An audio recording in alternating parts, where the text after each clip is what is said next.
Gipahinumdum ni Davao City Mayor Sara Duterte sa mga magpahigayon ug rally ug mga adlaw nga siguradoong malinawon kini ug dili makaperwisyo sa mga Davaoenyo. Gitataw sa mayor nga ana ilawom sa usa ka presidential proclamation ang pulong nga peacefully assemble.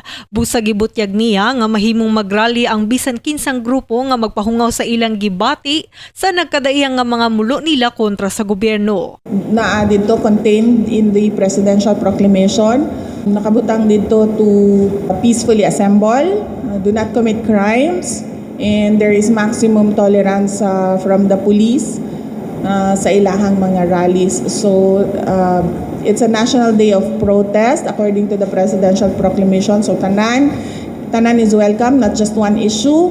All the other issues, all the other groups na gusto magprotesta sa dalan, it's a purge time tomorrow.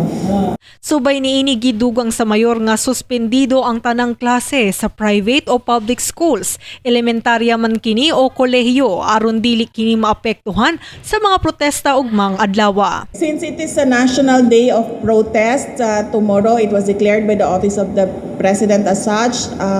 Since the suspension of classes only covers the public schools, here in Davao City, we will also declare a suspension of classes for the private schools also para dili maabala ang mga bata sa mga magprotesta. Kasama mo sa balita, Radyo Man Abi Bibera, Tatak, RMN. Tatak, RMN.